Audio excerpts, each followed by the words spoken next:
The countdown will go. No, it's the intro that says welcome, our session will start soon. Okay.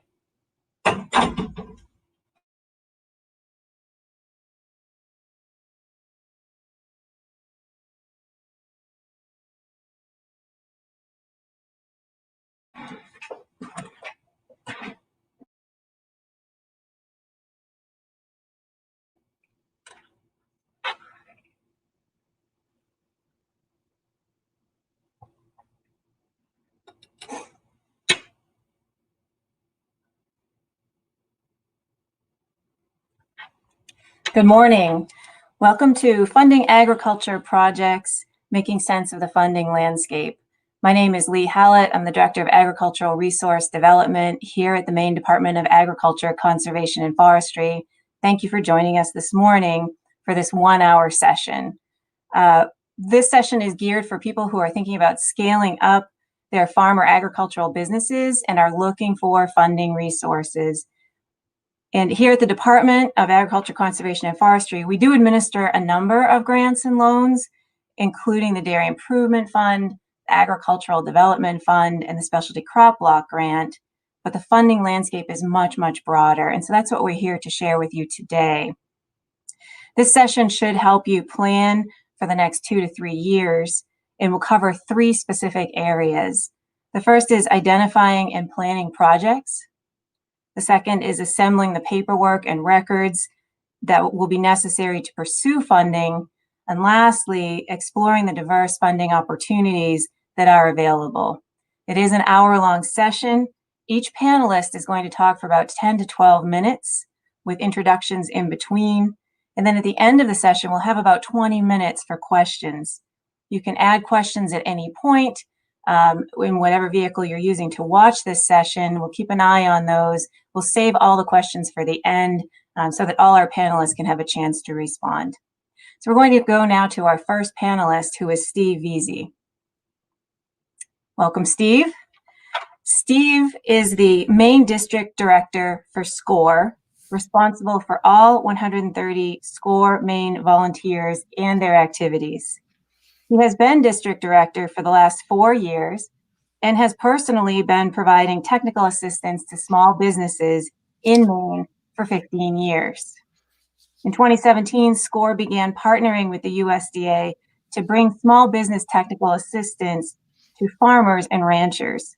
Since then, Steve has been leading the agricultural-focused technical assistance providers in Maine in working with farmers, and SCORE has successfully developed a client base of approximately 150 farm clients. Steve grew up on a dairy farm in Western New York and earned a BS degree in agricultural economics and a Master of Business Association degree from Cornell University. So welcome, Steve. You're our first panelist for this morning's session, and I'll give the floor to you, and we'll move into your first slide. Thank you very much, Lee, for that introduction. I appreciate it. So we're going to lead off this morning talking about business planning. What should I change? And that's where the projects come in. So if you'd advance to the next slide. So first, you need to do a little bit of reflection on what it is you need to change. And to do that, you need to look back at the year just ended. Was it your best year ever? If yes, why was it your best year ever? You need to understand that. Probably most of you will answer that no. It wasn't the best year ever, and you need to understand why that is. You need to drill down. Did it meet your expectations? That's another important question. Presumably you had some expectations about the year. That might be called a budget. It might have just been your expectations, but hopefully you had expectations. So next slide, please. So why not the best year?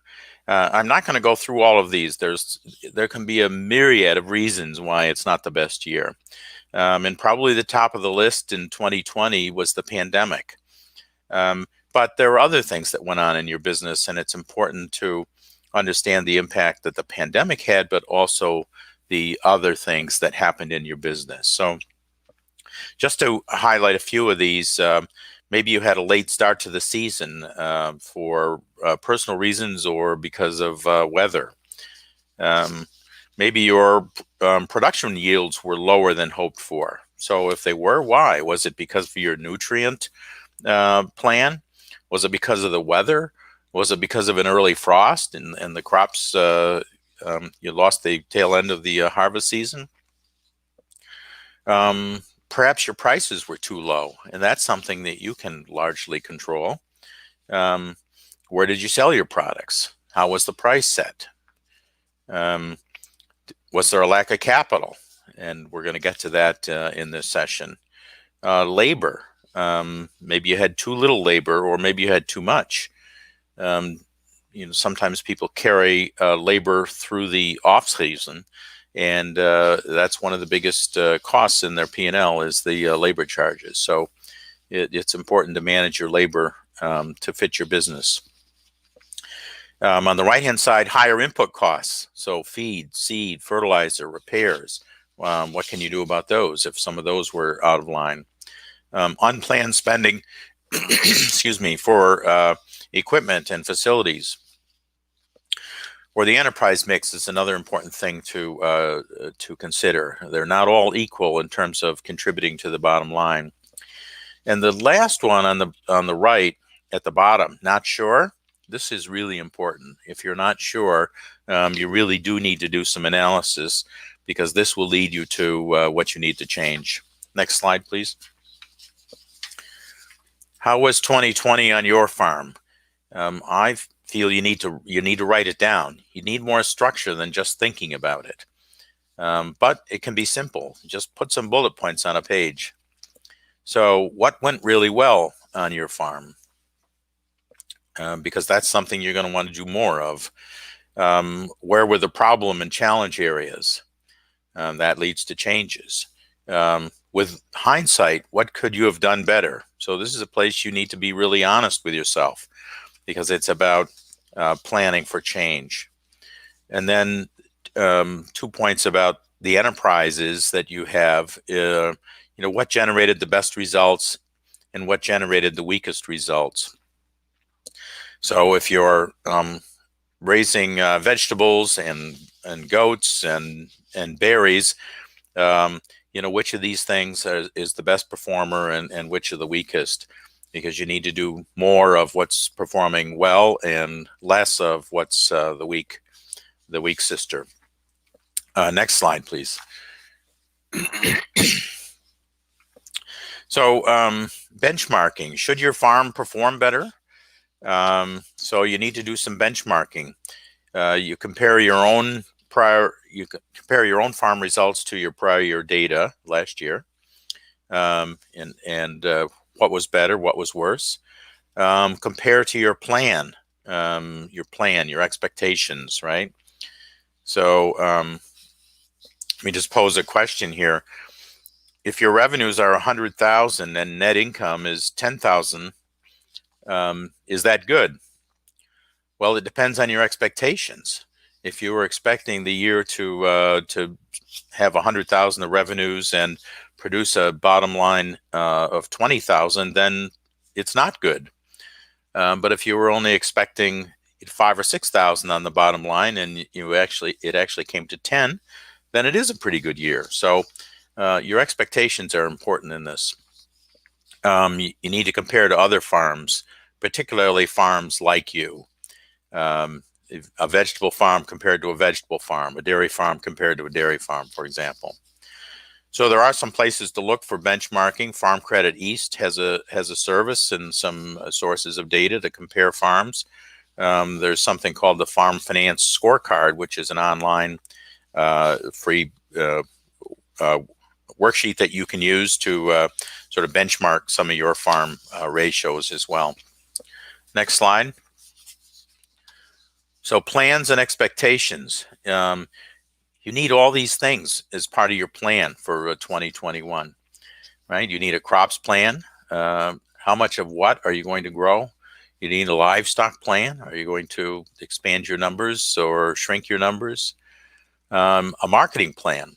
So a marketing plan includes everything related to marketing: social media, your website, farmers market participation, farm stand, product pricing, lots of things to consider in the marketing plan.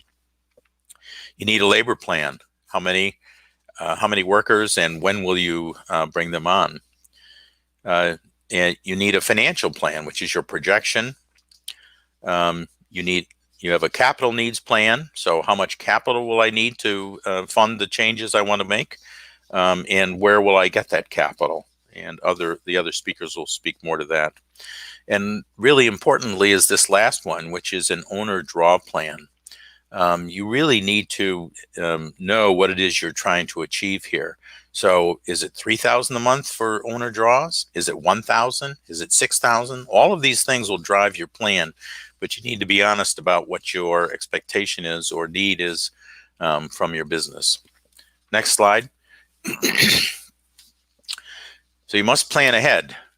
Doing the same thing you did in 2020 and expecting a different result will likely fail. So some changes are in order. You want to do more of the things that went really well and performed best. So not more of everything. You really want to focus it on the things that that performed the best. And you want to do less of those things that did not form well unless it was truly caused by a blip versus a trend. So if you had a hailstorm and it destroyed your strawberry crop, and that happens once every 10 years, that could be a blip. And so you wouldn't necessarily change anything about your berry crop. But if it's something that's more of a trend that's causing your berry yields or quality to change, then that's something that needs to be addressed. You want to exploit the opportunities, so things that distinguish you from others and things that you are particularly good at. And you don't have to go it alone. Consult with an advisor or a mentor about or what your plans are and have them help you vet your assumptions and so forth. Next slide. You need to plan with specifics. So saying that you're going to increase your revenue is not sufficient. You really need to get more specific about it. So you're going to grow more acres of X or Y. You're going to raise more livestock. You know, each of these things you can see then drives the need for changes in your business and oftentimes the need for capital. You're going to increase your yields, or you're going to market at higher prices. You're going to do custom work for others. You're going to access more markets. You're going to create some value-added products. So you're going to take some of your milk and make it into cheese and get a higher price per pound. Or you're going to sell packaged beef rather than full sides of beef. Or you're going to use berries and make jams, right? These are examples of value-added products. Or maybe you're going to add a new enterprise. And then on the cost side, you've got to control costs or sometimes lower costs. So your input prices, maybe you can share expenses with another producer. You know what? A hay baler would be an example. Maybe you can share that with a neighbor, or for small farms, maybe even a tractor. You want to limit your capital spending to those things that will have a positive impact on your results. Next slide. So there's a concept called a partial enterprise budget, which is a method of just comparing the benefits and the costs of alternative changes. So if you have a change you're thinking about making, you just look at, well, what will the incremental costs be associated with making that change, and what will be the benefits associated with making that change, and is it positive or negative? So you need to focus on both elements when you're contemplating changes. So the kinds of changes that you might be thinking of are those listed at the bottom of the page. Maybe you're going to add an enterprise. So you're now growing fruit, but you have some land and you're thinking about adding some grass-fed beefers. That would be a new enterprise. Figure out what incremental revenues you will get from doing that and what incremental costs you will get. and make an informed decision about, is it a good idea or not? Hiring an employee. The costs are clear when you hire an employee, but you need to figure out what are the benefits of hiring an employee. What will it allow me to do, or how can I increase my yields or profits by hiring that additional employee? Changing a production methodology. So maybe there's a manual process that you're going to go to machine, or maybe you're going to hire custom hay baling. Maybe you have been hiring custom hay baling, and now you're going to own the equipment and do it yourself. What are the costs and the benefits? Buying land instead of leasing. You've got ownership costs that you'll have instead of renting. Will it be a net positive? Next slide, please. Partial budget questions. So you need to be specific about what is the enterprise change that you're considering. And if you're adding something, so let's say you're going to add strawberries. You haven't grown strawberries before, along with your vegetable crops. So what additional income will be received as a result of doing that? And those are positive impacts. And what additional costs will be incurred? And those are subtractions. And when you combine those, is it a net positive or a break even or a negative? This is about, making informed decisions. So another change might be to either eliminate or reduce an enterprise. So if you're raising vegetables and you also have some dairy goats, and you've decided that you want to think about giving up the goats because you're not making money at it.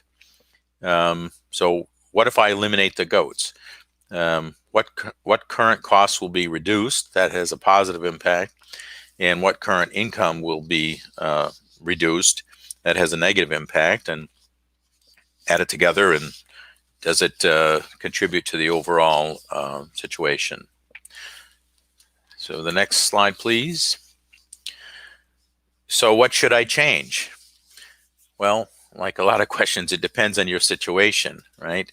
You need to keep good records so that there's no guessing about this, so that you can really look at your numbers and understand what it's costing and what the benefits are of what you have, and so that you also have the records to evaluate the impact of changes.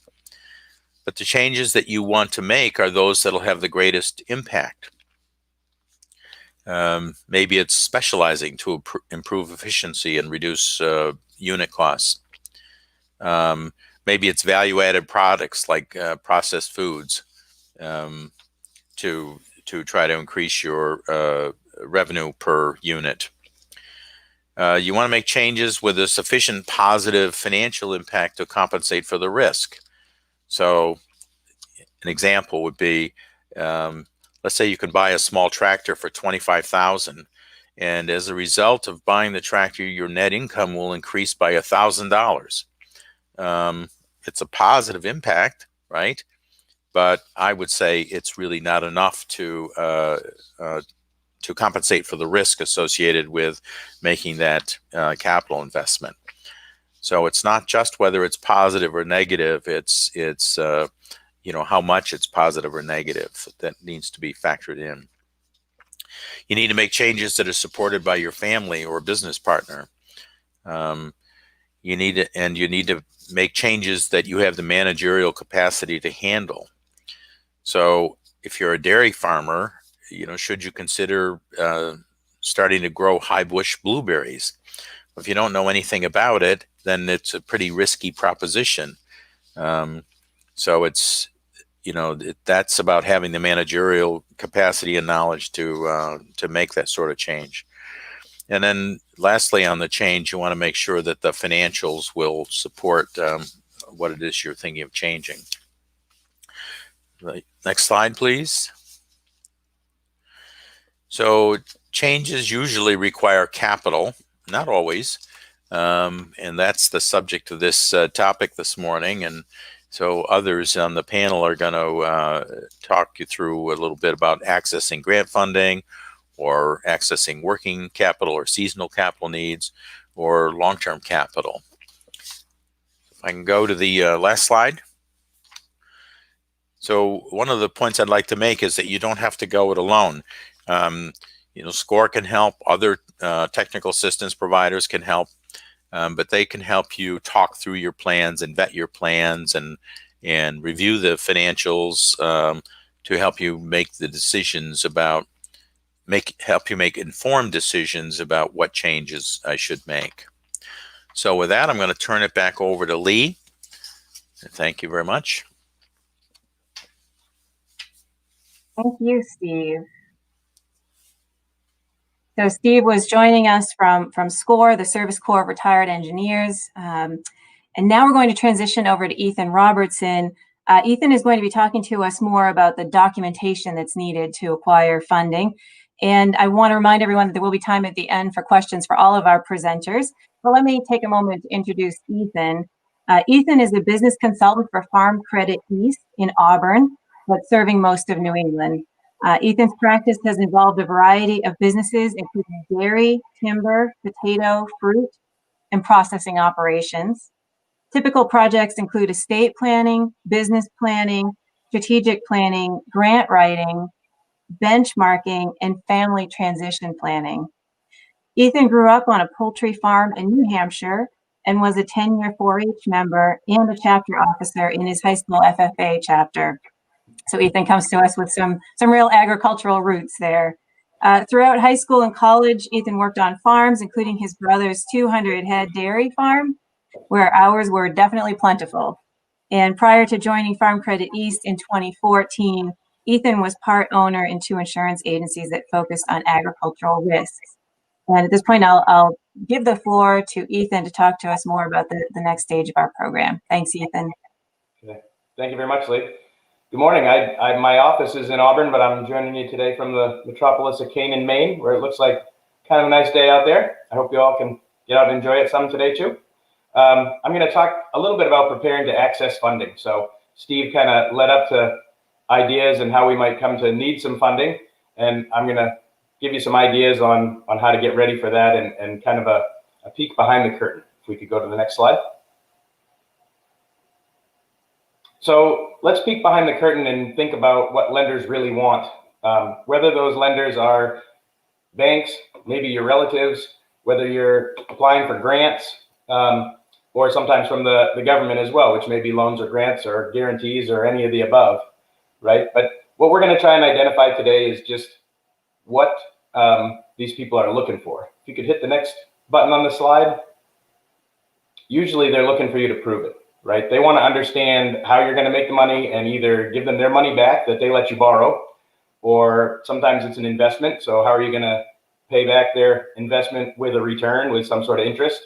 But they're really just trying to figure out how you can prove what you're saying you can do. And that can be a tough job sometimes if you kind of think about it. You people lots of times are excited, right, about what you're trying to do and are sure that you can pull it off. And it's the bank's job to try and figure out if you really can.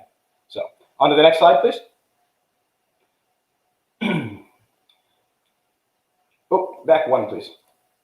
There we go. Perfect. So be prepared to prove it. Cite your sources. We used to have arguments in college, and we would sit around a table and talk about stuff, and somebody would holler when they didn't believe them, cite your sources. Tell me what your sources are. Prove it. And I don't think the bank's going to do that, or whoever you're applying to or talking to, but be prepared to, show your financials, have the proof. If you say you made a lot of money last year, prove it. That's kind of a relative statement. So show us what you mean. Show us what you mean. If that's more than the year before or more than your peers. So be able to show what your financials are. Along with that, and sort of different from that as well, what's so cool about Shark Tank? In my mind, you get the money, right? If you can participate on the TV show Shark Tank and win, you get the money, but you also get a partner. You get somebody who's done this before. You get somebody who has an idea of what you're trying to do and how to do a good job. They can give you some tips. And somebody like Steve, a financial service provider or a technical supplier, can help you with some of that stuff as well, but it's even better when you have more. And if you get the right institution to help you, they can help you too. They can really be a partner. Now, sometimes I talk to people and they're like, well, I don't want to partner with the bank. I want to run my own business. I don't want the bank running the business. And that's not what I mean. I don't mean that they're going to run your business. I just mean that they're going to look out for you and help you with some things that they maybe see coming. Sometimes that's a shortfall in cash, maybe during a seasonal time, and they could say, you know, we really ought to talk about a line of credit because you may have a hard time getting through May, for example, if that's planting season. But a partner will really work with you on your business and help point out some places where you could work on it some more. And sometimes that can be frustrating, but in the end, I think it can be really helpful. So on to the next slide. A business plan. We hear a lot of talk about business plans. There's a lot of money available to help write business plans in certain instances. There's some various classes and so forth that are through the department and through other areas that can help you develop a business plan. Business plans are important. I think lots of times it's the process of writing the business plan that's the most important part, not the final 3-ring binder or the final product with color pictures, right? So the most important part is the process and making sure that you understand the business plan as you're writing it. Ask questions. Work with somebody so you can ask questions and make sure to understand it. Brush up on your business lingo a little bit.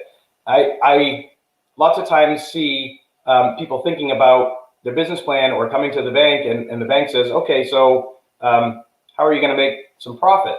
And the focus is lots of times on profit, and people get frustrated about that because this is their life dream. Maybe they're not super concerned about making a ton of money. Maybe it's more about a lifestyle. It's more about being home with the family and farming, things like that. But to a bank, their payments, the loan payments, come out of the profit. And you may think of that sort of as an expense. And it's neither of you are exactly wrong unless you're thinking about accounting terms, and then you really need some profit to be able to make your loan payments. So making sure that you have some understanding of the lingo, that you understand if the bank asks you and talks to you about gross receipts, gross margin versus net margin. Understand, like I said, that the loan payments come out of profit. And in the bank's mind, if you say, geez, I'm really focusing on being break even, that might be fine for you, but the bank's thinking, okay, so how are they going to pay us? How are they going to pay us back? Worst case scenario, that has a couple of different meanings, right? Your business plan should probably have the worst case scenario listed in it just in case. But I was also thinking the worst case scenario lots of times with a bank is somebody who shows up, they're ready to talk about their business and fill out an application and kind of make their pitch on why they should get a loan. And they drop their business plan off, and the bank or the loan officer starts flipping through the business plan and asking them some questions out of it, and they have no idea what's in there. They paid somebody else to make that business plan, and they don't understand what it is or understand some of the language in it. You know, it's clear that it wasn't their plan. So a very short, concise business plan that you understand would be a whole lot better than any kind of fancy looking business plan that you had trouble explaining. So just keep that in mind. And that goes on to the next one. Simple can be fine as long as it answers the bank's key questions and you can articulate how it's going to work and what it's going to do and back to prove it, right? You can prove that you're going to be able to do the stuff in there. And again, I kind of hit on this already, but focus on profit. I know that can be frustrating sometimes, but focus on profit, even if there's not going to be any profit there. Banks understand that for the first year or two, especially on a new business, and sometimes on a big improvement, you may have a year where you struggle to get through and make any profit. Don't hide from that. State it, that part of the reason I'm coming to you is that I need some capital to be able to get through this time of transition. And that time of transition is going to be 1 year, 18 months at the most. And then from there on out, I'll have sufficient profit. And I think that's really important. Banks aren't upset by that. They understand how that works, and they understand that you may be coming to them for that. So I think that's important to make sure you talk about that and not try and hide it. I think that'll earn you a lot of credit and help you work with the banks. And you know, it's not unheard of. We'll talk about it a little bit more with different types of banks, but it's not unheard of to have an interest-only loan for the first year or something like that until you can get through to a time when you can make a profit and be able to make the full payment. On to the next slide. So next is financials. Financials are important to a bank, and I know that sometimes they're not as important to farmers, and working on getting them together is hard to find the time to do, but they are important, and it is something that we need to make sure to work on. So the three big ones, I mean, the two biggest ones are the income statement and the balance sheet. But the statement of cash flows can also be helpful. So the income statement, it shows your sources of income. It shows your expenses. The bottom line, I'm sort of doing air quotes here, the bottom line equals your net profit. And like I was talking about before, I often do presentations on like a 5-line income statement and talk about the 5 basic lines of the income statement. And that bottom line is the 5th line is net profit. And out of that net profit comes things like expansions, transitions, successions. You may need that money to pay for a succession if you need to buy out a parent or an uncle or a partner. But that net profit doesn't mean necessarily what you put in the bank and get to use for a vacation. That's used to pay your loan payments, not the interest portion, but the principal portion. So that's important to understand and make sure that you have it right. A profit and loss is lots of times a work in process as you go through the year. But especially after you file your taxes, there ought to be a few changes and updates made. And at the end of the year, you ought to be able to come up with a profit and loss that shows what your business had for income and expenses. The balance sheet's a little bit like your scorecard at the end of the year. It doesn't need to be perfect in QuickBooks, but it helps. And lots of times, if you have it all done in QuickBooks, it'll help you with the balances of your loans and things like that. But whether it's right in QuickBooks or not, make sure to do a correct one at the end of each year. Farm Credit, if you work with Farm Credit, they usually come out and help you do one at the end of the year. A lot of banks will ask for one at the end of the year. They want to see what you put in, any capital purchases maybe that you've had that add to your balance sheet and so forth. But it's important to do every year and be able to see the progress through the years. And especially if you're coming to a bank for money, if you have 2 or 3 balance sheets and can show progress, sometimes your profit might be minimal, but you've added some things to your balance sheet that are important to the bank and to you and to your business. So that can be important to show as well. The statement of cash flows is something that comes out of your accounting software typically, but it just shows where the money came from and where it went to, whether you borrowed it from the bank or used a credit card or it came from the net income from your farm. It kind of tells the story.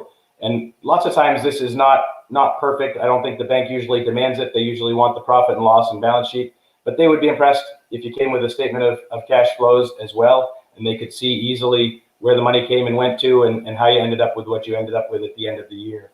And again, that would show your attention to detail and some of your skill as far as keeping the records and so forth. Next slide. So what do creditors expect? We've sort of talked about that as we've gone through, but especially they understand a good understanding. And that means a good understanding of the earnings engine. What part of your business is it that makes the money? What's the part of the business that's the most important? I talk to dairy farmers, the ones who really pay attention to the cows and making the milk understand that that's where the money comes from is being able to make the milk. Everything else leads up to that. The crops are very important. Doing a lot of other stuff on that farm is very important, tending to the calves and the heifers and so forth so that you can keep milking cows. But day to day, the most important thing is to make sure that the milk cows and the ones that you're milking every day are the happiest and doing the best that they can. So, having a good understanding of your business, some of that is technical aspects and some of that is understanding the type of farming that you're doing and so forth. But have your financials done and show how you make money. Proof. What the bank likes to look at for proof is tax returns, balance sheets, and of course, credit history. I didn't talk a ton about credit. It seems like we talk about that in a lot of different places, but that's certainly a part of it. So one of the things that I think is really important is make sure that your profit and loss matches your tax returns, or you can explain clearly why it doesn't. So an easy example is on our tax returns, lots of times our profit looks lower than on our profit and loss because we make sure to include depreciation, right? We're writing off the depreciation of our capital assets and we make sure to take that expense. And not many people put their depreciation in, say, their QuickBooks. So right away, if the only difference between your tax returns and your internal financials or the profit and loss that you printed off of QuickBooks, the only difference is the depreciation, you're in a pretty good place. If there's a few other things and you can say, oh, I talked to the accountant about this and that, and that's why we changed it. I made a little extra, I paid a little extra at the end of the year to prepay for tax planning or some different things like that, that's fine, but understand it. If it's really different, the bank starts to wonder if you know what's really going on in your business, or if you get through to the end of the year and let the accountant do everything at the end. So that's important, be able to explain the difference. And then, of course, experience. I know this can be frustrating too for somebody just starting out, but emphasize your experience, whether it's on your own farm or working for someone else. Education can be important as well. Doing various internships or different things like that can be important as well. Experience is always important. Next slide. Last is sort of relationship lenders. Farm Credit likes to talk about this, but a lot of different banks are really sort of relationship lenders. I'm thinking of ones like Farm Credit, CEI, perhaps your local bank or your local credit union. These are banks that usually have a little flexibility, and they can sort of bank on a relationship. You've shown that you can make a plan and carry it out. You know, if you've done 2 or 3 big projects that the bank was nervous about, but you pulled it off every time, and either it came out according to plan or almost to plan or maybe better to plan, it makes the bank a lot more comfortable that you know what you're doing and you've done it once or twice, and you can do it again. So unfortunately, sort of like the experience thing, this isn't an overnight thing, and trying to get that bank that'll work with you to start with, and start off with a smaller project, but work with them and communicate with them as you're doing the project is a great way to start to build up that relationship with them, so that they'll take some risk and try and do something with you the next time around that might be hard for them to prove, but if they have confidence in you and have a relationship with you, it may be more likely that they'll go along for the ride, we say. So think about that a little bit when you're working with different banks, or when you're shopping around for rates and things like that. Think about who you've got and who you're building a relationship with, and how you can foster that relationship. Again, it goes back to looking for somebody that can be a partner in your business. Think about giving them a call if you're not sure who to call. We get calls all the time from people, from our clients who say, geez, if you run into somebody that could help me with this project, and sometimes that's referring them to somebody like Steve Vesey, who can help them, or another SCORE mentor. Sometimes it means referring them to CEI, where they've got some different programs that they can really help people with. So lots of times, if you get working with a good relationship lender, they'll have lots of contacts and lots of ideas on ways you can find and get help as well. And another sort of the last thing is that ability to be flexible through downturns and tough times. These local banks understand what's going on in the community. They understand local impacts. The pandemic was a huge thing that affected our entire country, our whole world, right? But sometimes there's smaller things that are only affected in Maine. And if you're using a large national banker, they may or may not have heard about what's going on in Maine. Whereas the local banks and people who are, sort of have boots on the ground in Maine have a little more understanding and perhaps a little more sympathy for some of those things that are going on locally. And that brings me to my last slide. So again, my name is Ethan Robertson. I work at Farm Credit East. We've got locations throughout the Northeast, excluding Vermont. They have a separate Farm Credit entity. We do loans and leasing, business consulting. That's my position. But we do taxes, record keeping, payroll, crop insurance, and appraisal, lots of other things as well. If you have any questions about that, or you have any questions about what I spoke about today, feel free to send me an email or give me a call. Thanks, Ethan. That was great. And just a reminder to anyone who's tuning in that the contact information for all of our panelists are in the Whova app in the program. So you can find email addresses and so forth in there if you wanted to follow up with any of our panelists. And our last panelist is Daniel Wallace. Hi, Daniel. Daniel is Senior Vice President of Lending and Investments at Coastal Enterprises, Inc. He's responsible for all aspects of lending, including business development, financial analysis, technical assistance, loan closings, and portfolio management. Prior to joining the Lending and Investment Group, he was Associate Director of CEI's Sustainable Agriculture and Food Systems Program. Former work experience includes residential green building, retail food business and nonprofit management, and artisan baking. Daniel holds a BA in history from Williams College and a master's in community development and planning from the Muskie School a public service at the University of Southern Maine. And Daniel is going to introduce us to some of the broader field of funding opportunities out there. Thanks for joining us, Daniel.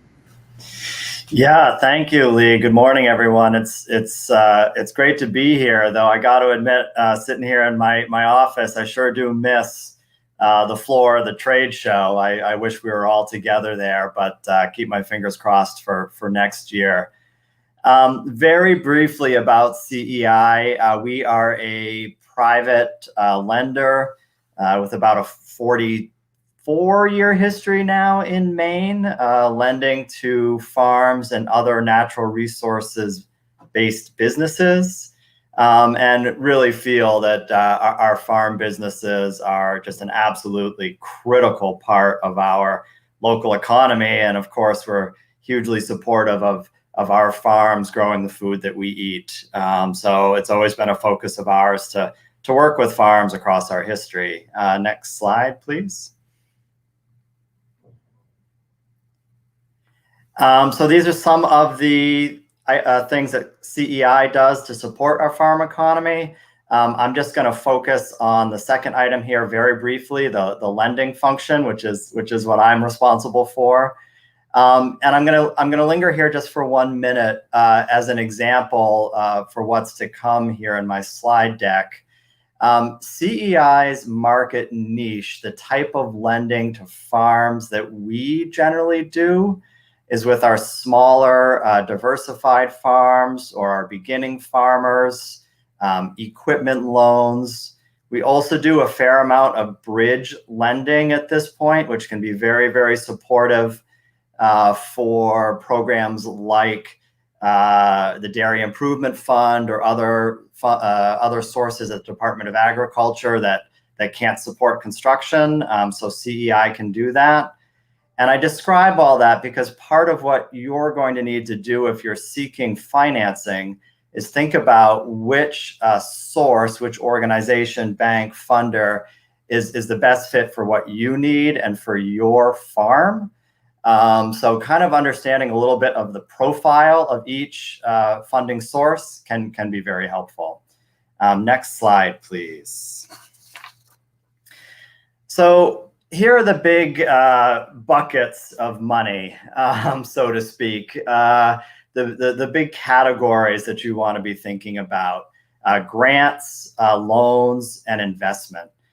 Each bucket comes with its own particular characteristics, parameters around how to access the funds, how to use the funds, what the benefit of the funds could be.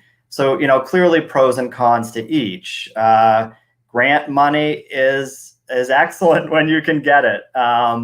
Free money, there's no expectation of repayment. The money is given to you and your business to use. But it's never quite that simple. And often, grant programs are very, very competitive.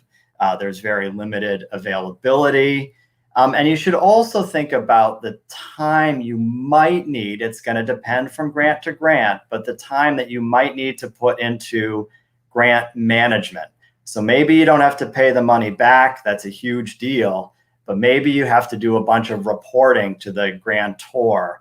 Or maybe the uses are just so restrictive, you have to be very careful about how you use the money. So there are definitely minuses to grants, as there are challenges to all types of finance. Loans and lending, debt, I think folks probably have a pretty clear idea of the way debt works. Your lender provides you with a certain amount of money, and that needs to get repaid over a certain period of time, plus interest. It's a contractual obligation, and when you take on debt, you are required to pay it back. There are lots of debt providers here in Maine. I'll talk about that in a minute. Of course, when you're trying to access debt, you typically need to come to the table with collateral to satisfy your lender, some equipment or land, to convince your lender that there's a plan B if they're not getting repaid. And also, typically, lenders will require you as the farmer to personally guarantee the loan. So debt can be a really useful instrument when you have a really clear purpose. Perhaps it's purchasing a piece of equipment, and you're able, as Steve was describing, to pencil it out and see how that piece of equipment returns more to you and your business than the cost of paying for the equipment. In circumstances like that, debt can be a great source. With investments, I don't see this as much with our farms, particularly our small farms. But this is when an investor, an individual or other type of investor, provides some money. You don't have to make a monthly payment, but there is absolutely a clear expectation of return of that invested capital, plus something above and beyond, a sweetener, a little extra on top of the capital.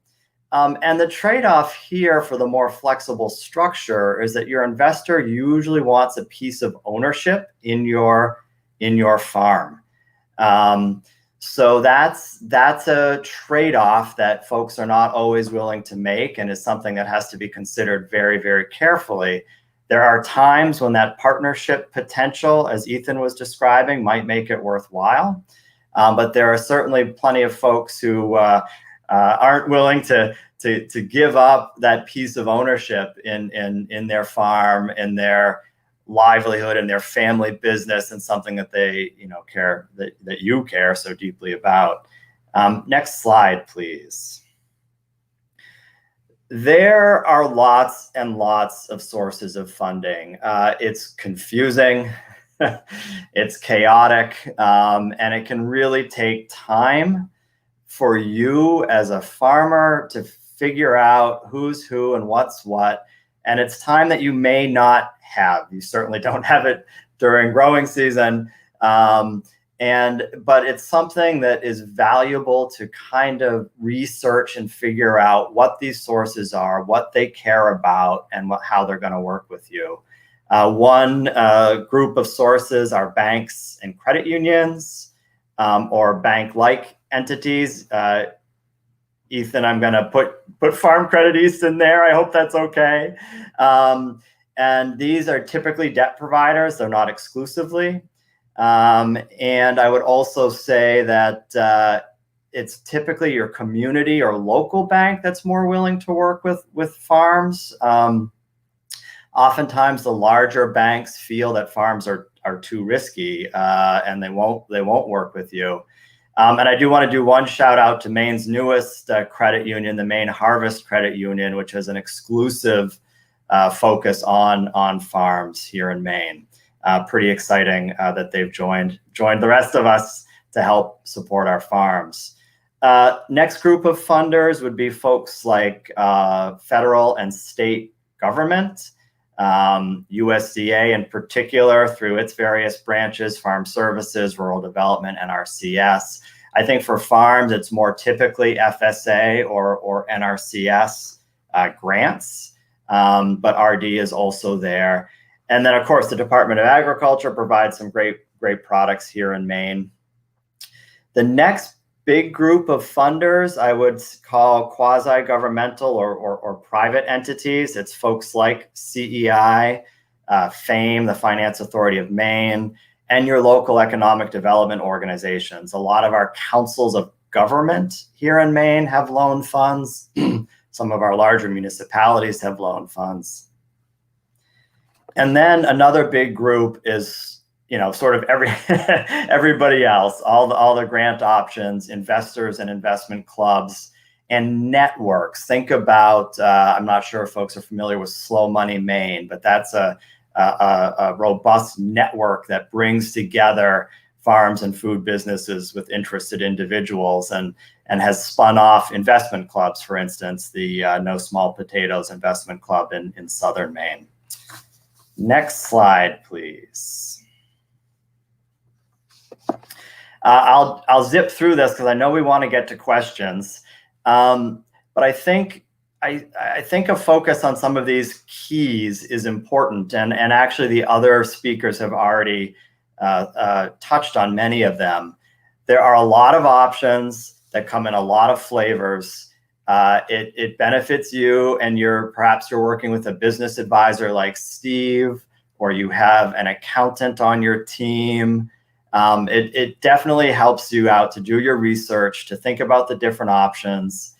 And certainly don't rely on one source. I feel strongly about what Ethan said in terms of relationship lending and building a strong relationship with the lender over time. But you got to have other options. You got to be thinking about how else you can access funds. So know your resources. And in particular, the second bullet there, match the source of funds to what you need the money for. We call it sources and uses in lending speak. Debt is good for perhaps an equipment purchase. Investment might be good for a significant farm expansion that's going to require a lot of what we call working capital, money into labor and less into actual capital assets. Grants are good often for a variety of uses, but know what you need and match the source of funds to that need. Very quickly, a comment on risk and reward. There's a handout connected to this session that talks about the capital continuum. I recommend having a quick look at that. It's a little bit of a busy slide, but it lays out lenders along a spectrum from the more conservative, less risk tolerant to those who are more risk tolerant, and talks about what they want in return.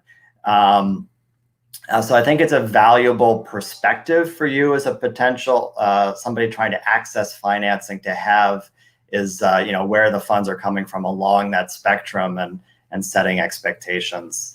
And finally, definitely build relationships. Definitely communicate early and often. Your lender, your investor, your grantor, they're going to want to know about your successes, but they're also really going to want to know about challenges that you're having. And it's better for them to know about your challenges sooner than later to give them time to adjust and flex as needed. One excellent resource that I'll mention just came up in my chat list is the Maine Farmer Resource Network. That's a great place to go for support for all of this. Last slide. I think I'm all done. I thank you very much. Really appreciate the time and looking forward to questions. Thank you.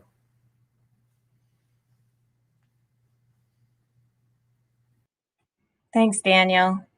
And now we're going to bring all of our panelists back up so we can do some question and answer. Great. So we have a little less than 10 minutes left, and we have a lot of questions coming in. One of the first questions that we have to handle is coming in saying, how do I find a trusted advisor? And what should I look for in a mentor? Are there specific credentials? A lot of you play that kind of role in different circumstances in your work. Can you offer any suggestions for how people just starting out what they should look for? So a couple of things I might suggest is, ask other people that you already know, like, and trust if they could recommend an advisor to work with you, or ask your cooperative extension agent or somebody that you know and trust. They can help direct you to somebody who can help. And then after the initial meeting, if you don't really like the person, then don't stop there. Seek a different advisor, right? I mean, there are different styles and different approaches. So, but there's plenty of help out there available on a cost-free basis. Much of it. And the only thing I would add, because that's spot on, is just be willing to take the time to meet with a few folks to find the right fit. Definitely start, I think, where Steve mentioned, but it's not always the first person they meet with. Sometimes you got to talk to a few folks to get the best fit.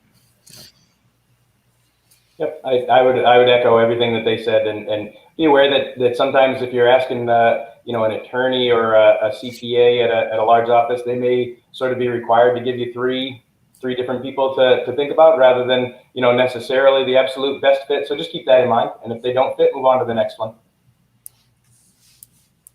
We had a kind of a beginning question here, which is saying, where can I find templates of business plans, and how often should I update my business plan? I'd be happy to jump in here. Any technical service provider that you work with probably has, an ag specific template for a business plan. There are some great online plans as well. Ag Plan is something done by University of Minnesota. It's a great program that's available to people for cost free. So there are templates available, and again, if you get a template from 2 or 3 different sources, and pick the one that makes the most sense for you and your business to begin to fill it out. But do it in a way that makes sense to you. Don't make a long a document out of it. Make something that that works, and as Ethan talked about, that you understand and can articulate to somebody else what your plan is. I was just going to say, feel free to email me, and I don't think this is on our website, but I have one that we use lots of times. If you have a business planning seminar, they're like, here, help us write a business plan in an hour. Well, it usually takes a lot longer than that. But I have a one-page business plan that works out really well like an outline. You start with your mission statement, then you come up with some goals and objectives, and think about SMART goals. You can learn more about those as you go too, but ones that are attainable and reasonable and all that sort of thing. But it's one page. It'll help you get organized. You could do it in an hour and start to think about it, and then come back to it easily and develop that more detailed one that you may need. But it works as a good outline. Looks like we have time for probably just one more question with just 3 minutes remaining, but I'll go with this one. Someone asked us, can you recommend grants or programs that will help my startup establish a team now while we work towards yields for our first value-added crops, which won't be ready for 2 to 3 years? Here in the department, we get this kind of question a lot. I'm just getting started. What kind of funding is available? Is there anything available? I know that can be a frustration for beginning farmers, beginning business people, or what other things should they be thinking about? Grants are always a challenge, and one of the things that's important about grants is you need to understand what are the objectives of the grantor, because the grantor is putting money into something because they've got an outcome in mind. So the USDA, for example, through RD, has value-added producer grants. So if that's something you're working on, that's a good place to look. But it really is you've got to do some research on what grantors have a program that sort of matches with what you're trying to do, because otherwise you're not likely to be successful in the grant application. Steve, if I may, I would just add to what you said, which was a great point, in saying that a lot of folks who are applying for grants reapply. It's a multi-year process to actually kind of build that muscle and get successful in that. Anything, Daniel or Ethan, that you wanted to add even beyond grants in terms of starting out? Okay. Oh, I think you're muted, Daniel. The dreaded "you're muted" comment. Sorry about that. Startup and early is just really, really tough. You're going to have a hard time getting a lender because a lender wants to see cash flow. They want to see cash coming into the business sufficient to cover your expenses so you can live your life, plus enough to pay off the lender. Investors typically want a pretty steep level of return, which is pretty hard to meet, not impossible, but pretty hard to meet at that stage of a farm. So you really are bootstrapping, looking for grant sources, maintaining your off-farm income. It's just It's just a slog. But what you can be doing certainly is working with advisors and advisory services that are offered free, like a SCORE, SBDC. There are other services out there that are no charge, and building your chops that way, building your plan, building your thought process, maybe interviewing some future capital sources. But it's a tough stage. It's a tough stage to be in, and to get through. But you can do it if you're persistent. Thank you. And unfortunately, we are out of time, but I, as a concluding comment, would say that I think that even for beginning farmers, you'd probably all join me in concurring that all of these tips that you've been giving throughout this session are critical even in that first year. That all the record keeping and the starting to build the portfolios of documentation, that's all critical even in the beginning there. So I just want to thank all of our panelists. Reiterate again that contact information is in the program. Also wanted to mention that the handout that Daniel mentioned is also in the program, and it does also have definitions. I think Ethan mentioned becoming